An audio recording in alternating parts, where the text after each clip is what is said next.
सभी को प्रभु यीशु मसीह के नाम में शुभेच्छा देता हूं। ఎంతమంది ఈ రోజు ఆవేదనతో ఇక్కడికి వస్తున్నారు? నిజంగా చెప్పాలి, చేతులు ఎత్తాలి. सचमुच आप लोगों से बात की है। 12:39 నిమిషాలకు దేవుడు మాట్లాడినాడు. 12:39 पर परमेश्वर ने मुझसे बात की है। ఒక స్త్రీ కన్నీరుతో వచ్చింది. एक स्त्री रोते हुए परमेश्वर के भवन में आई। మరి తనకి ఏ ప్రాబ్లం ఉందో తెలియదు. उसे कौन सा दुख है या उसे उसका दुख किस प्रकार है ये पता नहीं है। ఈ రోజు దేవుడు మాట్లాడితే నేను బ్రతుకుతా లేదంటే లేదు అన్నది. आज परमेश्वर यदि मुझसे बात करेगा मैं जीऊंगा या नहीं जीऊंगा पता नहीं। మీరు మీ పేరు చెప్పకపోయినా ఏం కాదు, కానీ ఈరోజు చెప్పబోయే వాక్యం మీ గురించే.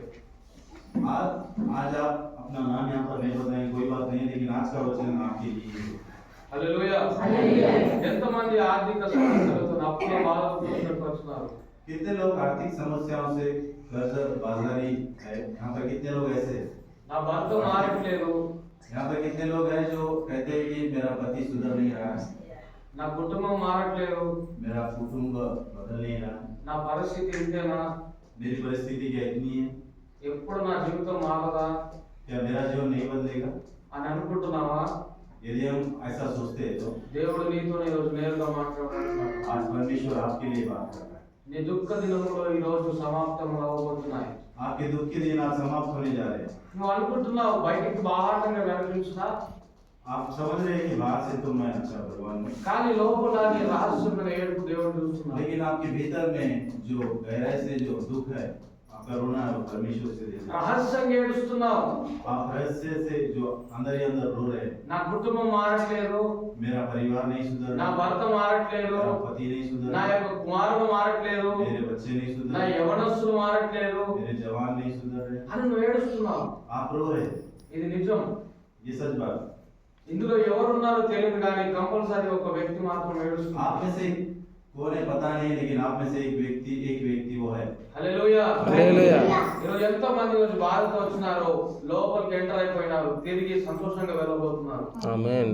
आज कितने लोग दुख के साथ यहाँ पर अंदर आए, लेकिन वो आनंद के साथ आज यहाँ से बाहर जाएंगे। హల్లెలూయా. హల్లెలూయా.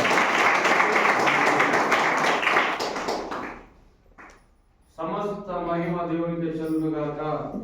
सब महिमा परमेश्वर के नाम की हो। ఇది నా మాటలు కాదు, కేవలం నాలో ఉన్న పరిశుద్ధాత్మ ప్రేరేపణ. ये मेरी बातें नहीं है, लेकिन मुझ में जो पवित्र आत्मा है उसकी ये प्रेरणा है। హల్లెలూయా. హల్లెలూయా. నీ దుఃఖ దినాలు సమాప్తంలో అవబోతున్నాయి. आपके दुख के दिन आज समाप्त होने वाले हैं। దేవుడు ఒకటే మాట అంటున్నాడు, భయపడనే వద్దు.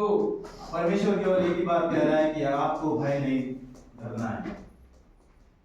నిన్న రాత్రి నేను యాక్చువల్ గా రివల్యూషన్ చెప్దాం అనుకున్నా, ప్రకటన గ్రంథం. कल रात मैंने सोचा था कि मैं प्रकटीकरण के विषय में आज आपसे बात करूंगा। హల్లెలూయా. కానీ దేవుడు నాకు ఒకటే మాట చెప్తున్నాడు, ఒక స్త్రీ వస్తున్నది, చాలా ఆవేదనతో వస్తున్నదని. लेकिन परमेश्वर मुझसे एक ही कह रहा है कि एक स्त्री आने वाली है, बहुत ही दुख के साथ आने वाली है। హల్లెలూయా. హల్లెలూయా. రండి ఆదికాండము 16వ అధ్యాయం. आइए हम उत्पत्ति का किताब निकालेंगे, उसका 16वां अध्याय उसका 11वां वचन इस वक्त हम पढ़ेंगे। उत्पत्ति इसका 16वां अध्याय उसका 11वां पद।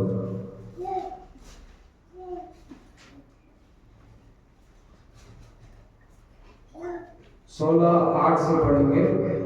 16वां अध्याय उसके 8 से लेकर తెలుగు में पढ़ता हूँ, बाद में हिंदी में पढ़ेंगे। శారాయి దాసివైన హాగారు ఎక్కడి నుండి వచ్చితివి, ఎక్కడికి వెళ్తున్నావు అని అడిగినందుకు, అది నా యజమానులైన శారాయి యొద్ద నుండి పారిపోతున్నానని నేను. ये सारे के लोग हजरा तू कहाँ से आती है और कहाँ को जाती है? उसने कहा मैं अपने स्वामिनी सारे के पास सारे के सामने से भाग आई। హల్లెలూయా.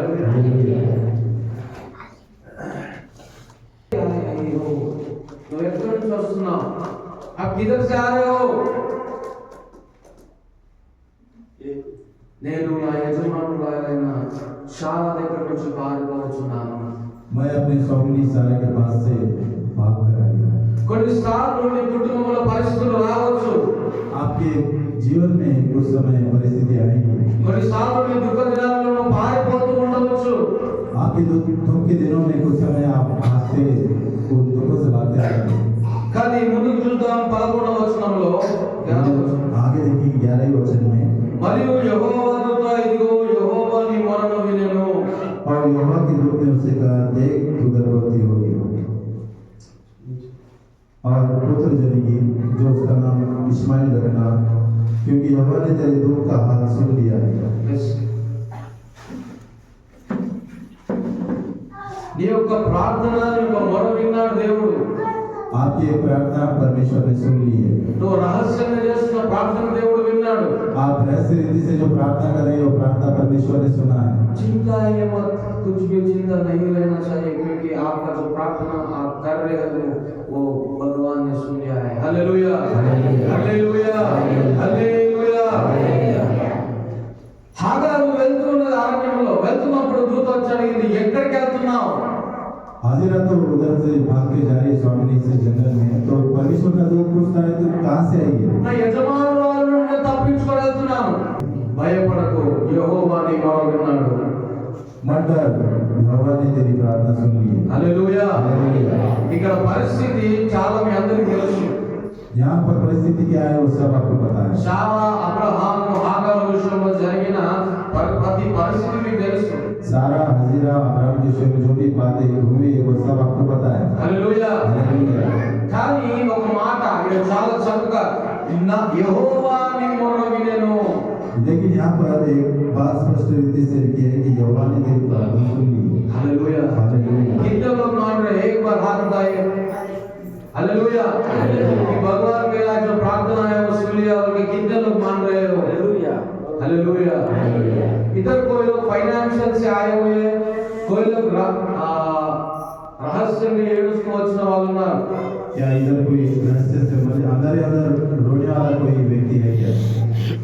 నేను యాక్చువల్గా ప్రకటన గ్రంథం గురించి చెప్పాలనుకున్నాను, కానీ దేవుడు అర్ధరాత్రి ఈ యొక్క వాక్యాన్ని నాకు చూపెట్టాడు. मैंने तो केवल प्रकटीकरण इस अध्याय के विषय में बात करना चाहा, लेकिन परमेश्वर ने मुझे आधी रात में इस उत्पत्ति की ग्रंथ को बताया। हालेलुया। ఈ రోజు నీ ప్రార్థనకు జవాబు ఇవ్వబోతున్నాడు దేవుడు. आज परमेश्वर आपकी प्रार्थनाओं का जवाब देने वाला है। అలాగే చూద్దాం ఆదికాండము 21వ అధ్యాయము उसी रीति से हम देखेंगे इसी 21वां अध्याय 14। उसका 14वां वचन। కాబట్టి తెల్లవారినప్పుడు అబ్రహాము లేచి ఆహారము నీళ్ళ దిత్తెని తీసుకొని ఆ పిల్లవాడితో కూడా హాగారును అప్పగించి ఆమె భుజము మీద వాడిని పెట్టి ఆమెను పంపివేసింది. ఆమె వెళ్ళి బయర్షెబ అరణ్యములో ఇటు అటు తిరుగుచుండెను.